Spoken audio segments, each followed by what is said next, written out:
This is Davon Love, Director of Public Policy, Leaders of a Beautiful Struggle.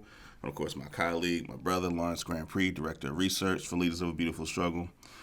Lawrence, today, as we talked about these segments that you and I do, there are a lot of conversations that you and I have, we have amongst our team, that I think is good for us to have, in a public space. And so, Black nationalism, it's something we wrestled with for years, and it's been really a foundational part of our political socialization.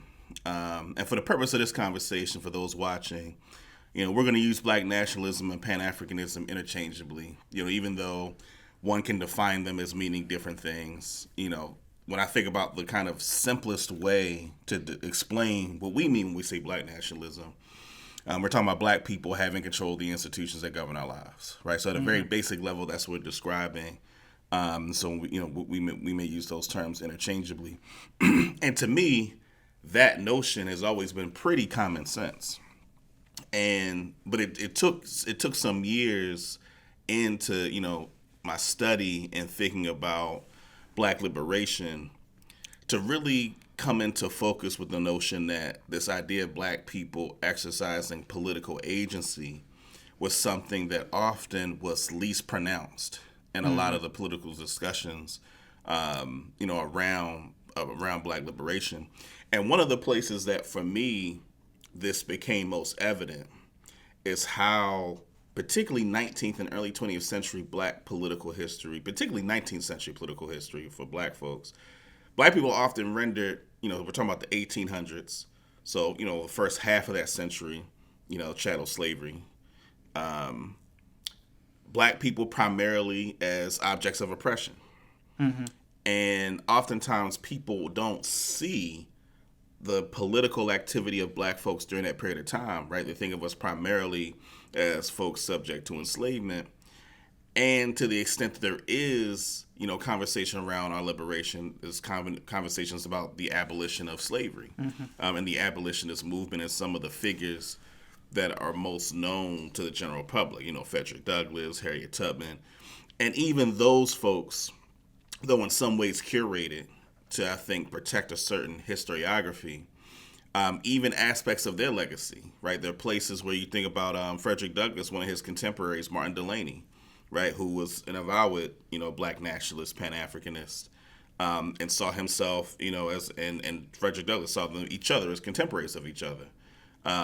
But of course, the historiography that would put Martin Delany at the margins, put Frederick Douglass at the center, because of Frederick Douglass' belief in America as a multiracial democratic experiment. And so, just say a little bit about how you observe, or how important that dynamic is as it relates to thinking about or lifting Black people out of being primarily just objects of oppression. Yeah, I think you have to understand, I wasn't raised in a political household, so I've had to understand these things on a journey. I think in the initial part of the journey where I was is where I think many people are, which is how could any of that stuff before basically the civil rights movement have been useful if what it led to was so bad for us that we needed to have this massive civil rights movement. I think what I've come to realize is you could easily flip that argument, which is, how can we defend integration as the assumption that this is the ultimate model of success, given how bad things are for us now? So when that model flips in your mind, you actually take seriously these arguments about the stagnation of Black progress, the eroding of the Black middle class, the rise of the prison-industrial complex, the elimination of things like minority set-asides and versions of affirmative action that can actually impact the Black middle class, and actually affirmative action becoming essentially a Black elite phenomenon. It's like, well, integration has actually been politically not so great. What else did we do? What other models are there? What else is there? And it's very hard to take seriously that is anything in the 19th century worth studying, because all we can think of is how bad we were. Lynching, white people being mean to us. And when you eliminate the stories of Black success stories, when you eliminate even understanding that the infrastructure for things like the civil rights movement were born in some of these independent Black political struggles, then you begin to understand the importance of studying, the people who were in the Reconstruction saying, we'll take the money from Reconstruction but leave the white teachers aside, but we don't study those schools. I mean, we've had elders say things like, understanding the importance of independent black schools, that doesn't just start in the 20s, 30s, and 40s. This goes all the way back to, 1840s, really, in terms of free blacks teaching black children. And I was reading a book the other day about Baltimore and Amazon, and basically was like, well, the first kindergarten was in Sparrows Point facility for the workers at Sparrows Point. And it's like, it may have been the first German-style kindergarten, but it wasn't the first facility teaching young black children. Right. And that erasure of the actual clear empirical reality of black people teaching each other gets erased because the first kindergarten that had a European model that white people recognized was tied to this labor movement, was tied to Sparrows Point. And it just assumed, we must have to go with the labor movement because that's the only way we get kindergartens. It's like, no. But that's the subtle and tacit political training we get when we allow Eurocentric historiography to narrate to us our history. And so even delving into some of those examples, the Haitian Revolution, for example, when we think about, because oftentimes when we talk about the historical saga of the Civil War and the abolition of chattel slavery in its most formal sense, it gets reduced to contestation between the North and the South. And what often happens is people don't recognize that the Haitian Revolution and what they were able to do to, in many respects, defeat one of the most powerful colonial powers in the world.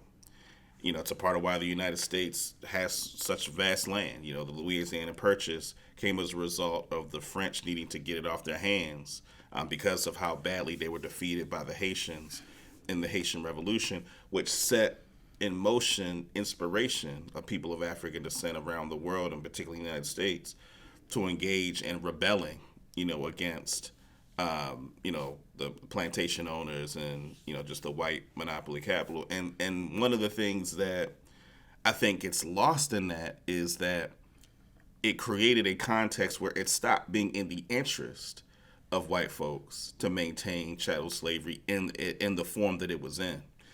And flipping that narrative, then it requires us to then think about black people as producing our own freedom, as opposed to relying on benevolent white folks. And when I think about, even some of the historical antecedents to contemporary black nationalism, which we'll get to, in a little bit, I think sometimes people stop at best, they might stop at a Martin Delany, right? But one of the things that I don't think happens enough is I don't think folks go far enough and they don't go deep enough. And when I say far enough, I'm talking about like the Maroon Wars in the Caribbean, particularly in Jamaica, right? The independent African settlements, the Maroon societies, kind of away from the plantation system, in Bahia and Palmares in South America. Like, to me, those serve as antecedents to black nationalism as, culturally African societies that remain independent and control the institutions that govern the workings of their community and how they were situated. It doesn't go deep enough because, to the point you mentioned about even some of the civic life here in Baltimore, we have, documentation of the African Academy as early as the year 1800.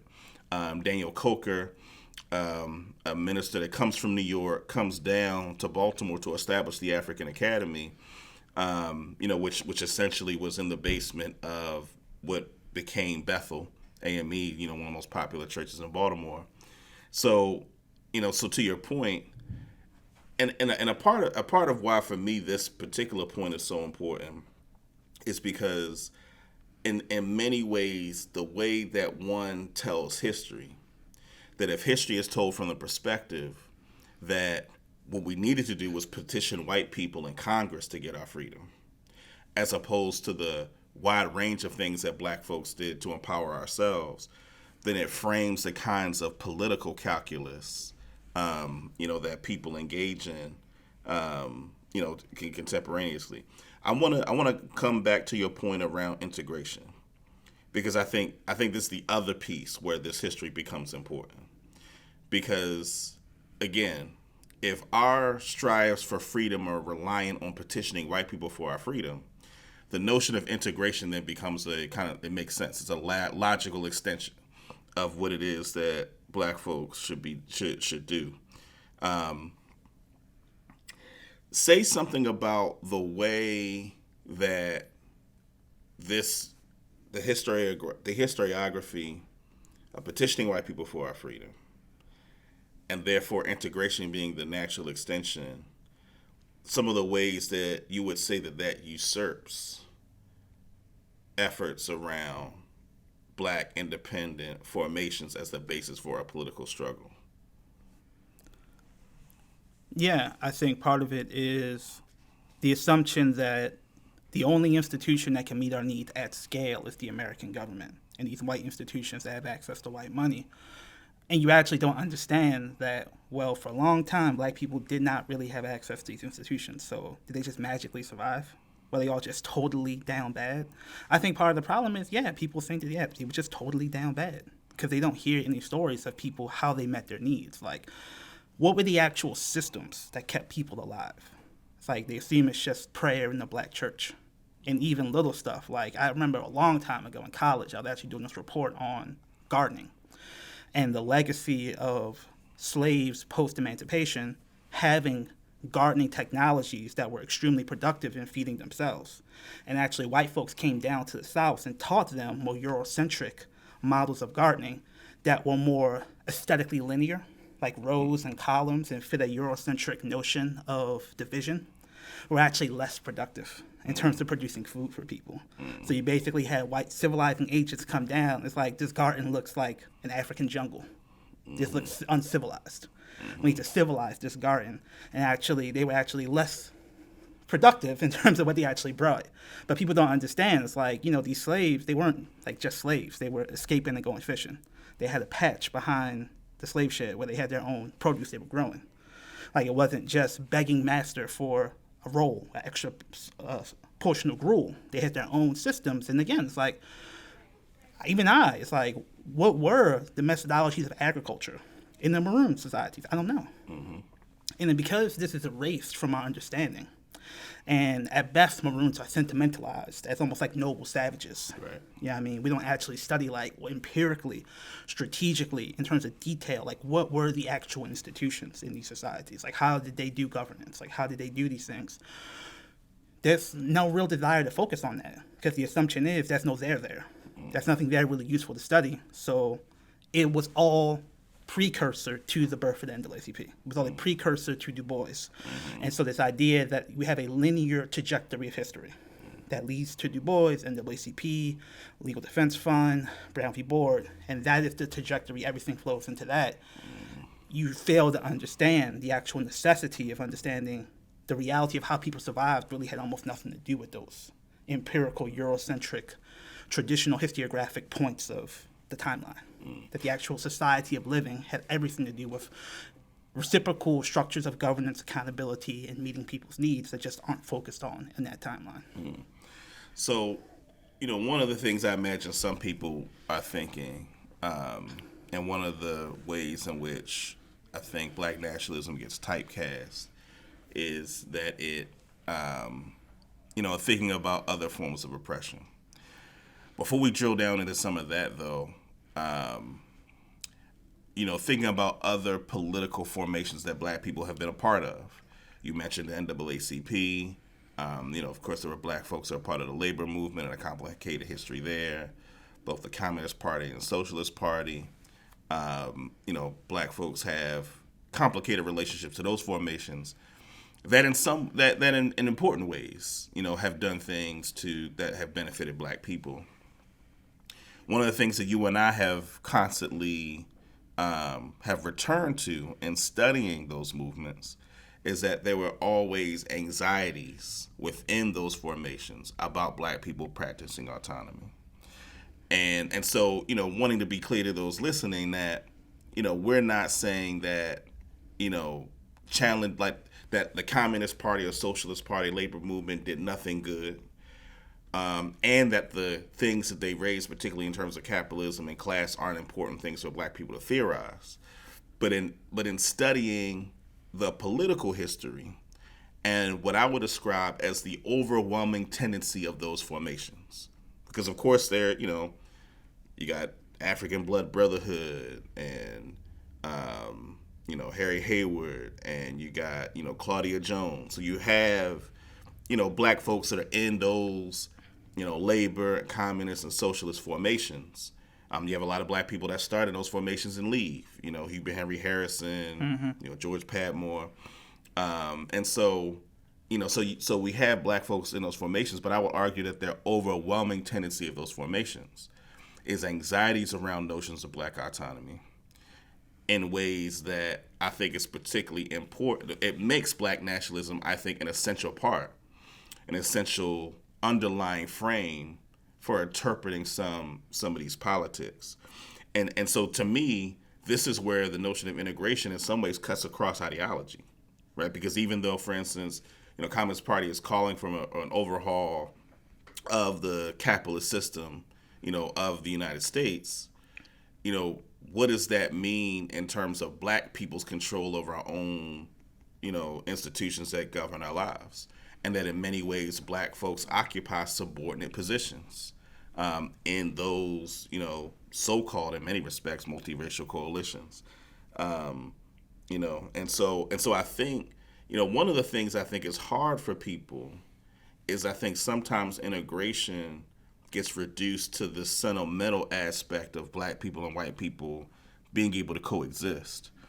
But I think that obscures the power differential even within coalitions that seemingly are desiring to advance the concerns facing black people. Do you find that tendency to address those anxieties are difficult in conversations, particularly when we talk about the broader left that see themselves as trying to accomplish the same goal? And again, still I think marginalizing black nationalism, do you observe some of those same anxieties? Yeah, I think that for black folks, a lot of the folks who end up, I think some of the folks that end up working with the socialists, it's like they couldn't get a check anywhere else, right? So we have this reality where in order for us to survive, and sometimes in order for us to feel like we are in the larger flow of political history, we have to engage these white institutions, because the attacks on our independent black institution leaves us with no place else to go, right? So that gets then narrated as then proof that the black radical people all did interracial coalitions. They all gave with the socialists. They all were part of the labor movement. And as opposed to seeing that as one part of a larger strategy, you just cut off the trajectory that oftentimes leads those people away from the socialists later in life. I think there's a common reality where black folks are frozen in time at a particular period when they were doing stuff with white folks. Mm-hmm. And that's like, especially when they're young. Mm-hmm. So it's like, Du Bois is stuck at souls of black folks for a lot of people. Right. And, there's a very common refrain where, again, with Malcolm, it's almost the reverse. Like, some of the stuff he says at the end gets taken out of context to validate everything he did at the beginning. Mm-hmm. But that's just a reality where white folks sentimentalize these very specific examples of incidences of interracial cooperation. They say that's the template that every black person must be held to as the precondition for this is how you must engage us, as opposed to what actually came of that cooperation? Like, what is the empirical results of it? Why did this person eventually go away from this movement if we said it was so great, mm-hmm. right? Like, again, like Lenin says, he's going to support national people seeking autonomy. And so people like Henry Haywood try to narrate black condition in America as an oppressed colony. Mm-hmm. It's like, hey, like, we're just like those colonies you said you would support. Lenin, can you help us? Mm-hmm. As opposed to like people saying, well, Lenin, he has a lot of internal minorities. He didn't actually want to give autonomy to himself. Right. So the history of the Soviet Union is very complex in terms of actually supporting oppressed minorities. Similarly, the history of the communist movement in terms of sticking with the black belt thesis, like, of course, they don't. Right. So the reality, empirically, of this interracial cooperation gets glossed over because of the sentimentality of, why don't you like talking to me? Mm-hmm. Why don't you like having joining the larger movement? Why are you fracturing the left? And there's this sort of affective assumption that the only way for black people to legitimately engage is if they're conciliatory with the white left and willing to join their coalitions and engage them and not critique them and really just not do their own thing. It's a very act of doing your own thing is somehow a critique of what the white folks are doing. Like maybe I just don't care. Yeah. Let's drill down to this point with Garvey, and this kind of takes us into the next part of the conversation. We drill down with Garvey. Because Garvey, I think, is a good example of a variety of things you just mentioned. Garvey, and of course, the Universal Negro Improvement Association, founded by Garvey and his, first wife, Amy Ashwood Garvey. It comes to the United States, builds, to this day, one of the largest mass movements of people of African descent, in the history, the West. And Garvey, does a variety of things. Some people, I think, pigeonhole him to like the Back to Africa piece, which I think does a disservice to all the other things he did, which includes, and I highlight this in workshops that I do, includes like legislative advocacy around anti-lynching, right? And the involvement and the momentary collaboration between the UNIA and the NAACP on that front.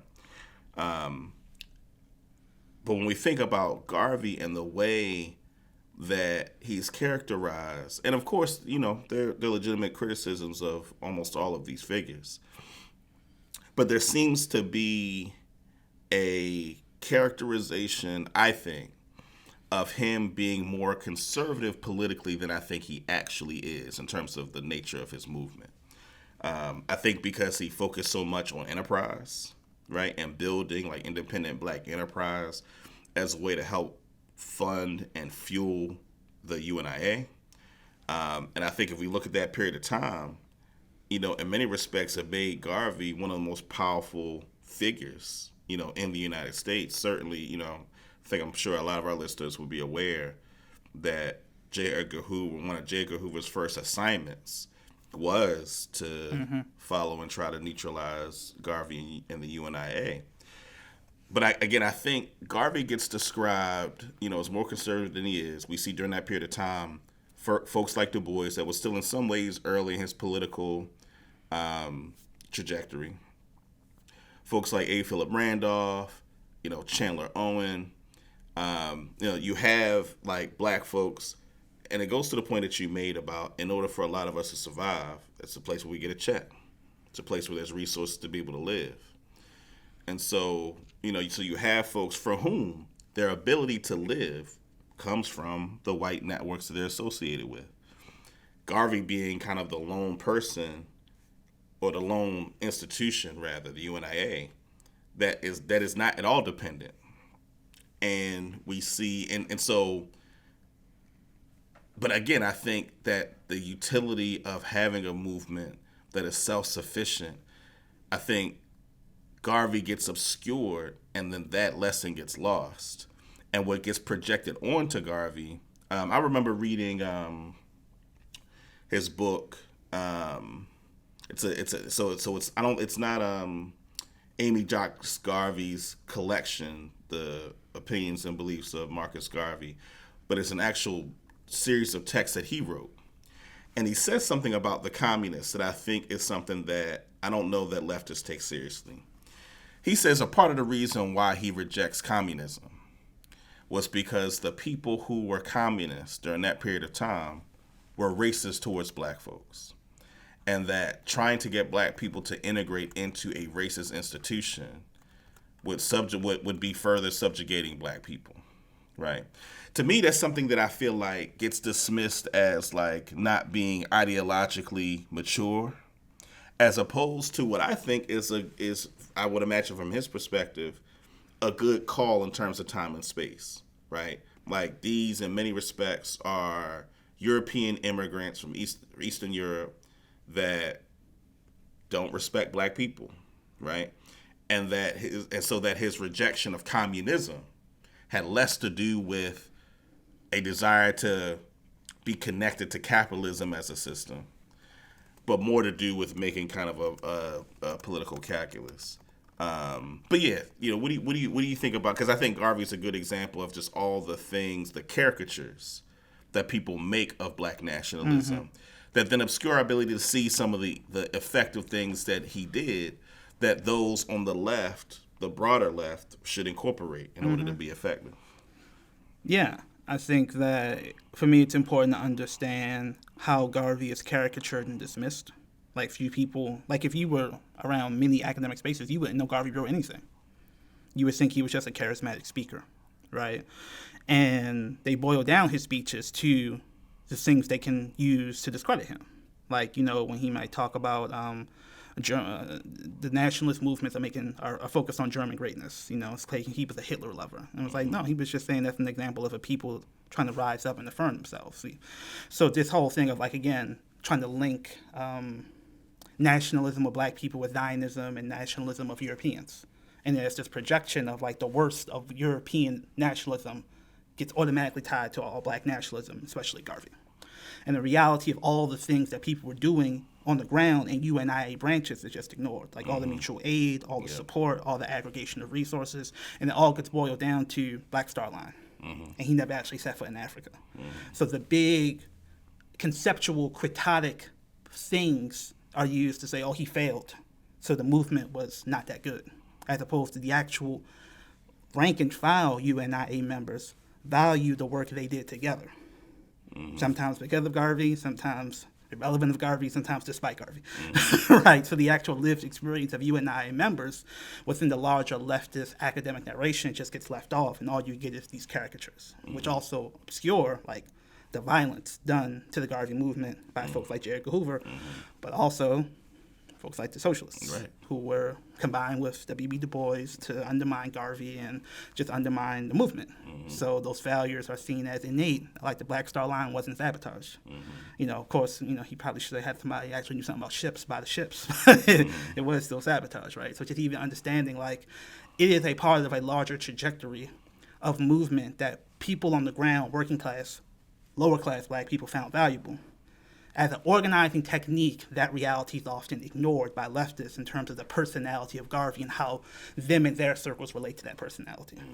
And I think that just as an organizing technique and as a knowledge production understanding technique, getting too caught in those caricatures or those individual examples, you just miss the forest through the trees. I don't think it's a good intellectual technique to understand what Garveyism was beyond the actual person of Garvey. Yeah, and as I have, again, over the years developed my own kind of political perspective, and as I kind of mentioned in the very beginning, black nationalism to me was just common sense. And as I began to read more and started to encounter some of the criticisms of black nationalism, I remember having thoughts that were like, these things don't seem inherent. These criticisms don't seem inherent to black nationalism, but more so criticisms of certain iterations. And I break down the criticisms of black nationalism into 5 different categories. There's the black feminist critique of black nationalism. There's the critique of black nationalism as, so-called reverse racism or wanting to exert violence against white people. There's the criticism of, that it's black capitalism. And there's the criticism that it centers on just wanting to engage in violence. And then the last one is that it's less rigorous. So those are the general, and while we get into some of the particulars, one of the things that all of those things say to me is that in many ways it renders the notion of black nationalism as like this immature, less civilized political perspective, and that these criticisms serve as ways to move beyond, which to me feels very anti-black, right? It seems to me that the mere idea of black people controlling the institutions that govern our lives, the idea that inherently means that black folks are interested in engaging in capitalism. It's like black folks are more sophisticated in that. Our history, the history of black nationalist formations are more communal and socialistic and the like. But yeah, I mean, to me, it just seems that these things point to this notion of black nationalism being inherently less mature, which to me, what it does is that it almost in many ways signifies this notion of inherent black inferiority that I don't think is applied to other forms of ethnic nationalism of folks of color. I don't see it attributed to that.